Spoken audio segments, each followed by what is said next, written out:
함께 예배하는 모든 분들 가운데 이 말씀에 축복이 함께 하시기를 주님의 이름으로 축원합니다. 우리가 구원을 받았다는 것은 하나님의 두 손에 의하여 붙잡힘 받은 인생을 살게 되었다는 거라고 말씀을 드렸습니다.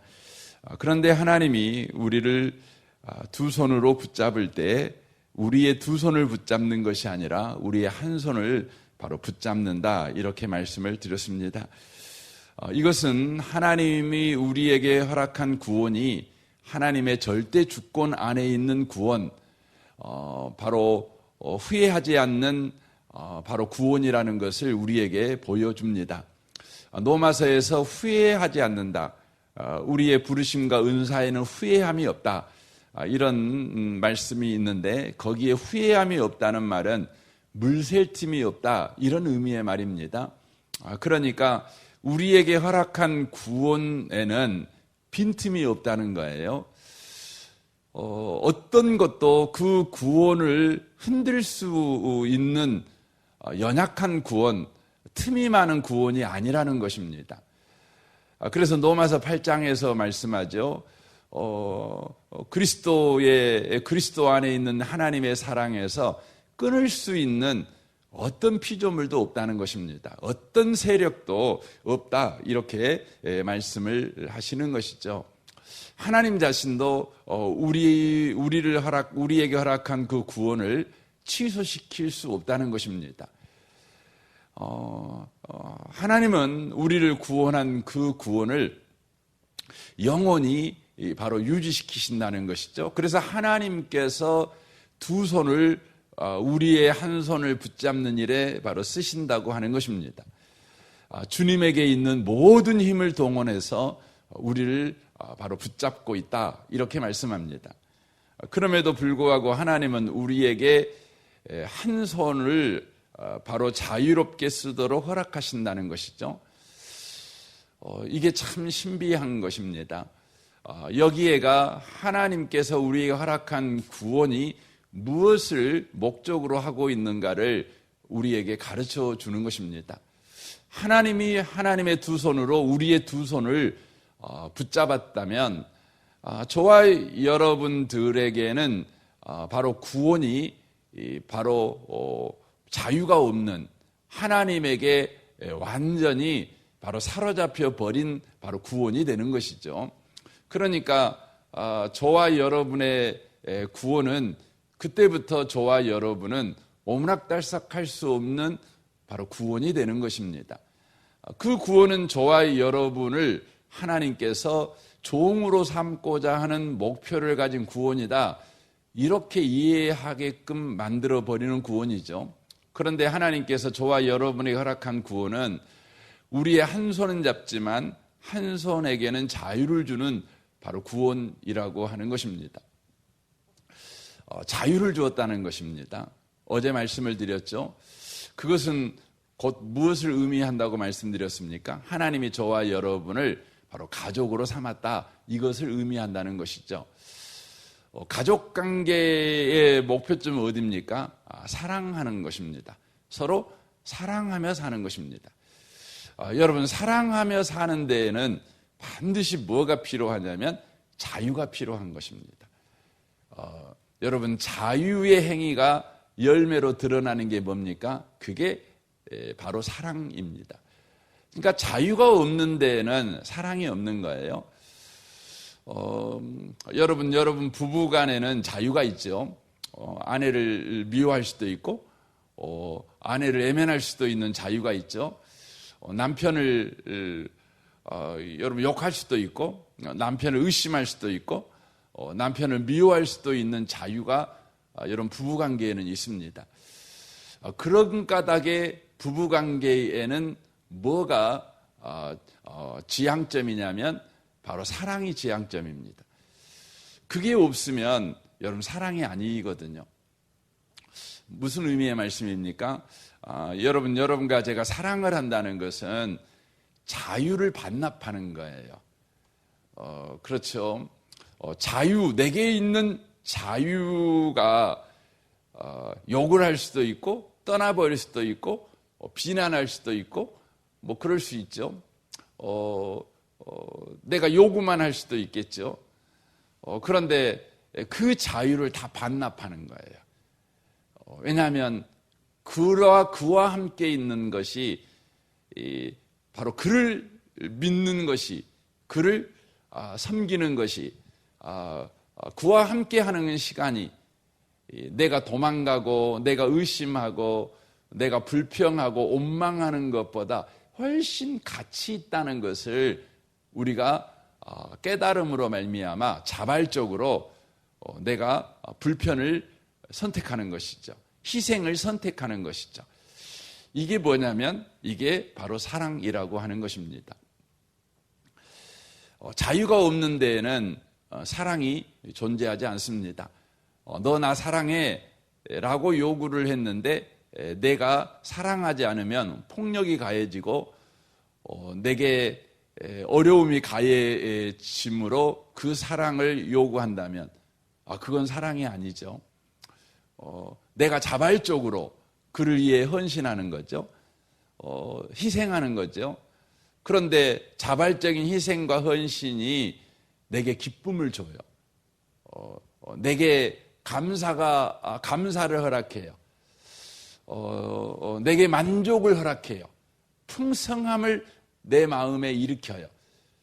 여러분, 허비했는데, 손해봤는데, 희생했는데, 여러분 어떻게 그런 일이 일어날 수 있는 겁니까? 그것은 바로 나의 자유를 가지고 사랑을 선택했기 때문에,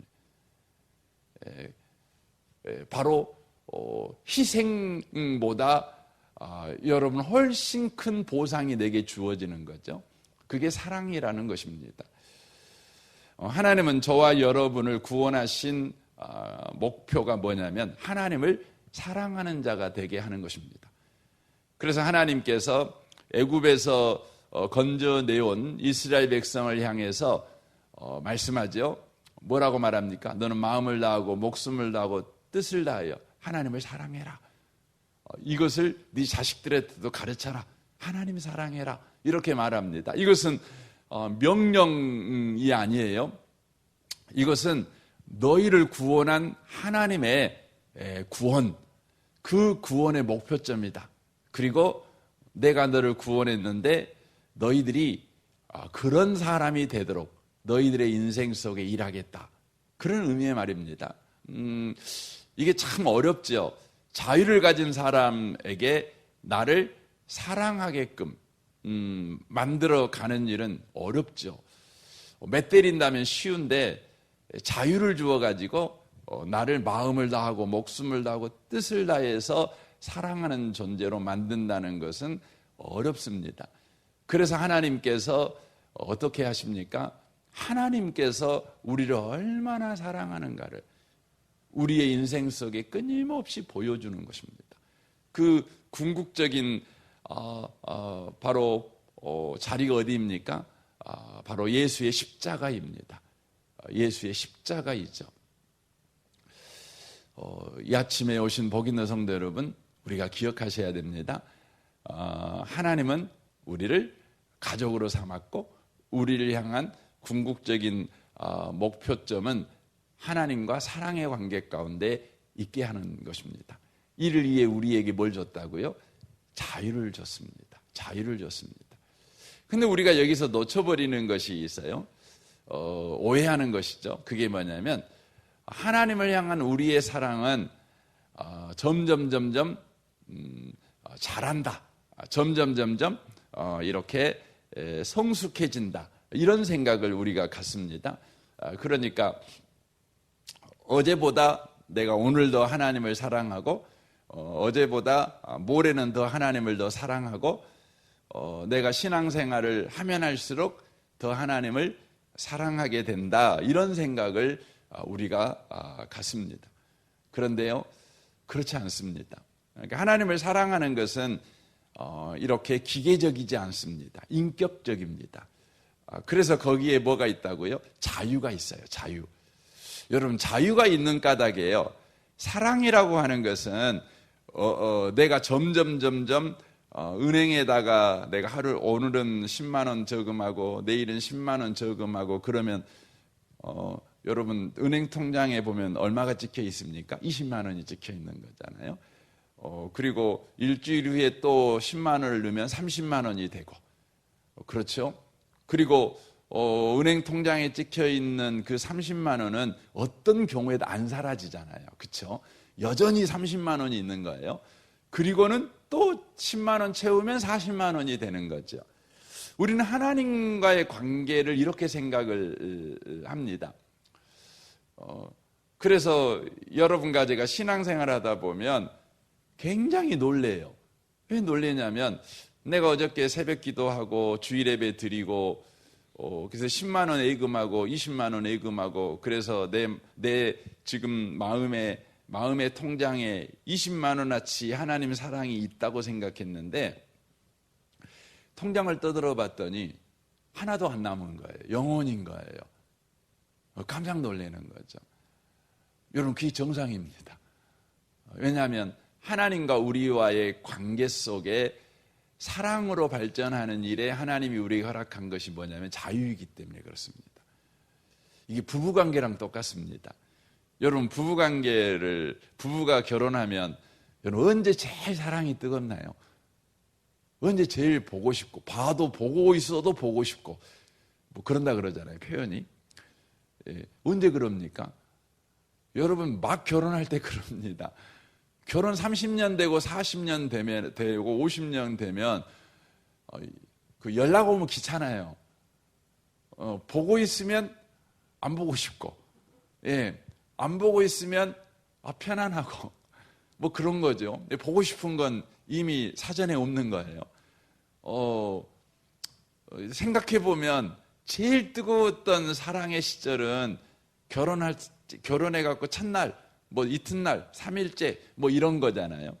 시간이 점점 가면 갈수록 사랑이 없는 것 같아요. 그래서 부부간이 사랑으로 사는 것이 아니라 뭘로 삽니까? 의리로 사는 겁니다. 의리로 사는 거예요.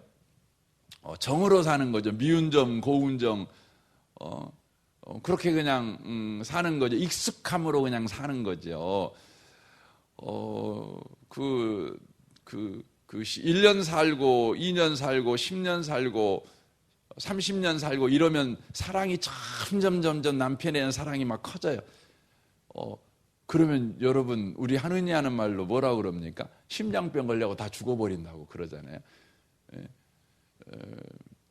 근데 부부간의 사랑은 어쩌냐면 어느 날에는 미워 죽겠는데 어느 날에는 짠해 죽겠는 거예요. 그러잖아요. 그러니까 0이었다가 100이었다가 뭐 그렇습니다. 죽일 만큼 믿고 어느 때는요, 저 사람을 위해서 내가 죽고 싶을 만큼 사랑하고, 그래요. 저 사람 때문에 내가 죽을 것 같은데 저 사람 없으면 또 죽을 것 같아요. 이게 부부관계거든요. 왜 그러냐면 부부관계 안에는 뭐가 존재하기 때문에 그러냐면 자유가 존재하기 때문에 그래요. 기계적인 사랑관계가 아니라 인격적인 바로 사랑관계이기 때문에 바로 그런다는 것이죠. 하나님과 우리 관계가 그렇습니다. 어느 날은 하나님이 너무 사랑스러워요. 정말 하나님 없이는 못 살겠어요. 근데 어느 날은 하나님 때문에 못 살겠어요. 왜 이렇게 하나님이 일하신 것 보면 엉망이고 제멋대로이고 이런 것 같아요. 그래서 너무 어느 때는 억울해요. 어느 때는 너무 감사하고. 그래가지고 교회에 오는 것이요, 발걸음이 그냥 구름 위를 걸어온 것처럼 사뿐사뿐 즐겁게 걸어오는 날도 있지만 어느 날에는요, 교회에 오는 발걸음이 너무 무거워요. 예배 시간에 하나님을 쳐다볼 수는 없고, 그래서 저를 쳐다보는 거 보면 어느 때는 너무 사랑스럽게 쳐다보지만 어느 때는 막 째려보면서 쳐다보시는 분도 계시죠. 그렇습니다. 근데 그분이 똑같은 분들이셔요. 저도 어느 날 성도인들을 보면 저 양반은 신앙이 좋은 것 같다가도 안 좋은 것 같기도 하고 좋은 것 같기도 하고 헷갈려. 하나님을 정말 사랑하는 것 같기도 하고 또 어느 날 보면 제멋대로인 것 같기도 하고. 여러분, 그건 비정상이 아니라 그게 정상이에요. 왜냐하면 하나님이 저와 여러분에게 허락한 구원은 하나님이 우리를 붙잡았지 우리가 하나님을 붙잡아서 허락된 구원이 아니에요. 그리고 하나님이 붙잡아서 우리의 구원이 유지되는 거지 내가 붙잡아서 하나님의 구원이 유지되는 게 아니에요. 하나님이 붙잡아서 허락한 구원을 가지고 우리 하나님은 우리에게 뭘 요구하냐면 내가 너를 이렇게 구원했어. 이거 알아줘. 그리고 너도 나 좀 사랑하렴. 그러는 겁니다. 그리고 자유를 주시는 것이죠. 그래서 여러분과 제가 신앙생활할 때에 이게 참 이해가 안 돼요. 이해가 안 돼요. 그래서 괴롭습니다. 여러분과 제가 하나님께서 우리를 붙잡았지만 우리에게 자유를 허락했다는 것을 이해 못하기 때문에 그런 것입니다. 그래서 누가복음 15장의 탕자 비유를 보시면 그걸 보여주는 거예요. 이 탕자가 이제 아버지에게서 이제 자라잖아요. 충분히 자라죠. 그러니까 이 아이가 자라가지고 부모님에게 유산 주세요라고 요구할 정도면 여러분 몇 살 먹었겠어요? 성년이 됐다는 거 아니겠습니까? 여러분 초등학생이 부모님한테 유산 주세요 이런 경우는 없잖아요. 그러니까 둘째 아들이 그 철없을 때 부모에게 돈 주세요 이렇게 하진 않았을 거예요. 분명히 이 아이는요 이제 중학교 나오고 고등학교 나오고 대학교 졸업하고 아마 그랬을 거예요. 그래서 부모 유산을 가지고 먼 나라에 가서 허랑방탕하게 썼다. 이 말은 막 클럽에도 다니고 술집에도 다니고 이랬다는 거 아닙니까? 그러니까 여러분 술 먹으려면 여러분 성인은 돼야 되잖아요. 클럽 갈라도 성인은 돼야 되잖아요. 뭐 신용카드라도 발급받으려면 여러분 그래야 되는 거 아니겠습니까? 그러니까 다 큰 거예요. 그러니까 이 아이가 부모 품에 있으면서 이제 이 아이가 점점점 키가 자라죠. 몸이 이렇게 자라잖아요. 몸이 이렇게 자라면서 본인이 나는 이제 다 컸어. 이런 생각이 있지 않겠어요? 그리고 나는 부모로부터 충분히 사랑받았어. 부모님으로부터 내가 충분히 이렇게 도움을 받아서 내가 배울 만큼 배웠어. 나는 이제 부모 없이도 혼자 살 수가 있는 사람이 됐어.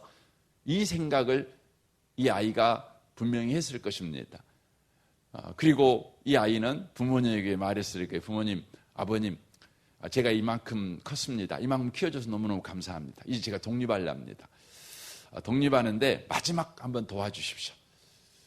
저에게 어차피 물려줄 유산 미리 저에게 주신다면 제가 이제 독립하는데 굉장한 도움이 되겠습니다. 아마 이렇게 말했을 거예요.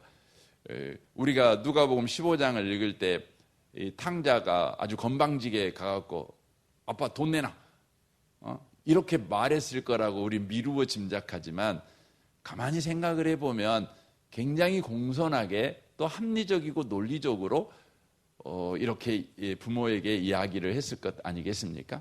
그러니까 아버지가 그러냐? 그러면 그래 한번 살아봐라 하고 줬어요. 여러분 아버지의 자식이다 이것은요 자유가 있다는 거죠. 아버지를 떠날 자유가 있는 거예요. 아버지에게 요구할 자유가 있는 거죠. 그렇습니다. 부모 자식 간에는 그렇습니다. 여러분 우리 사춘기 때가 되면 우리 부모님들이 되게 속상해해요. 내가 어떻게 키운 자식인데 이 자식이 나한테 막 대들고 말도 안 듣고 지 맘대로 하겠다고 막 이러는 거 보면 좀 까부라치죠. 정말 막 억울하죠. 내가 어떻게 키웠는데 네가 이럴 수 있느냐 이런 생각이 막 들잖아요. 그런데요 여러분과 제가 기억하셔야 됩니다. 그게 정상입니다. 왜냐하면 부모 자식 관계이기 때문에 부모 자식 관계이기 때문에. 이 아이는요, 집을 나가죠. 그런데 어떤 일이 벌어졌습니까? 아버지를 떠나니까 자기 인생이 엉망이 돼버린 거예요. 비로소 이 아이가 깨닫습니다. 아버지가 필요해, 나에게는. 그래서 어떻게 하면 자발적으로 아버지 품으로 들어갑니다. 자발적으로 자기의 삶을 방탕할 수 있는 자신의 삶을 제한해서 아버지의 권위 아래로 들어갑니다. 자발적으로 들어갑니다. 이게 뭐냐면 사랑입니다. 사랑입니다. 저는 이제 우리 형들 가운데 보면 우리 형 가운데 고등학교 다닐 때, 중학교 다닐 때 제일 문제아이였던 형이 있었어요. 그래서 급기야는 이 형이 고등학교 졸업하고 서울로 가출해 버렸어요. 그래가지고 정말 고생했어요. 고생해가지고 서울에 정말 힘들게 이제 살았죠. 그러던 어느 날 형이 집으로 돌아왔어요. 돌아올 때 어떻게 돌아왔냐면 라디오 하나 사갖고 돌아왔어요. 지금도 기억이 나요. 서울 가가지고 부모 품 떠나가지고 정말 고생한 거죠. 그 이후로 그 형은 저희 형제들 가운데서 가장 부모 마음을 시원하게 해주는 형이었어요. 가장 부모님을 사랑했고, 지금도 이제 부모님들이 돌아가셨지만 부모님에 대한 마음이 느껴지는 그런 형이에요. 부모 자식 간에 자유가 있다는 것, 부모를 떠나고 부모를 외면하고 부모를 버릴 수도 있죠. 그런 자유를 허락한 것은, 그것은 궁극적으로 내게는 부모님이 필요해, 자발적으로 부모의 손을 붙잡도록 하기 위해서 그때 철든 겁니다. 그래서 우리가 보통 철들었다 이 말이 뭐예요? 나는 부모님 사랑이 필요해, 이게 철든 거죠. 그래서 여러분, 부모님이 돌아가시고 나면 사람들은 비로소 철들잖아요. 아이고, 나한테 엄마가 필요했는데, 아버지가 필요했는데. 그렇죠. 이제 저 같은 경우도 생각해 보면, 저는 부모님이 빨리 돌아가셔가지고 철이 빨리 든 것 같아요. 부모님이 필요해. 그렇죠. 사랑하는 성도 여러분, 여러분과 저에게 허락한 자유, 그것은 우리에게 하나님이 나를 얼마나 사랑하는지, 그 사랑을 붙잡는 자발적인 성숙, 자발적인 성장을 위해서 우리에게 허락한 하나님의 은혜라는 것입니다. 저는 오늘 하루를 살아가면서도 여러분들이 하나님 없이는 살 수가 없어, 내가 하나님 붙잡고 살아야지, 이렇게 자유를 쓰는 그런 복 있는 하루를 살아가심으로 여러분의 삶에 사랑의 열매가 충만하시기를 주님의 이름으로 축원합니다. 아멘. 우리 같이 기도하겠습니다. 오늘 말씀을 우리 생각하면서 이 아침에 기도했으면 좋겠습니다. 우리에게 허락한 자유, 이 자유 가닥에 우리의 신앙이 때때로 흔들립니다. 하나님의 사랑이 우리 가운데 없는 것 같고, 하나님 때문에 그냥 죽을 것 같고, 하나님이 나한테 이렇게 할 수가 있나, 이런 생각도 들고 그렇습니다. 그런데 그것이 다 하나님이 저와 여러분을 구원하셔서 우리를 자녀로 삼으신 것 때문에 허락된 것입니다. 주님, 우리가 삶을 살아가면서 계속해서 자발적으로 하나님을 붙잡는 자유를 쓸 줄 아는 그 성숙한 데까지 이르도록 계속해서 주님이 일하신다는 걸 기억하고 속히 철이 드는 신앙생활이 우리 가운데 있게 하여 주옵소서. 우리 성도들을 위해서도 중보해 주시고, 여러분 가정을 위해서 기도할 때 여러분의 부모와 자녀와 또 부부관계를 위해서도 여러분 기도하시면 좋겠습니다. 우리 아동부를 위해 기도해 주십시오. 우리 윤덕진 전사님을 위해 기도해 주시고 우리 아동부 아이 한 명 한 명을 위해서 여러분 기도해 주십시오. 우리 용복마을 마을장되는 장로님과 순장 순원을 위해서 우리 필리핀 단기 선교를 위해서 여러분 기도해 주십시오. 많이 덥고 또 갑자기 비가 오는 예측 불가능한 그런 날씨 가운데 단기 선교를 갔습니다. 하나님께서 모든 위험에서 지켜주십시오. 특별히 이렇게 산으로도 올라가고 이러는데 하나님께서 계곡에 이렇게 갑자기 물이 불어나는 모든 위험에서도 주님이 지켜주시고 또 미끄러지지 않게 하시고 또 다치지 않도록 저들의 발걸음을 주님이 붙잡아 주옵소서. 오늘 또 복음 들고 나아가는 그 일 가운데 천군 천사로 둘러 진쳐 주옵소서. 여러분 우리 필리핀 단기 선교팀을 위해 기도해 주십시오. 이 나라를 위해서 이 민족을 위해서 북한과 열방을 위해서 우리 선교사님들을 위해서 또 교회들을 위해서도 기도해 주시면 좋겠습니다. 우리 좋으신 주님께 우리 통성으로 구하겠습니다. 기도하겠습니다. 하나님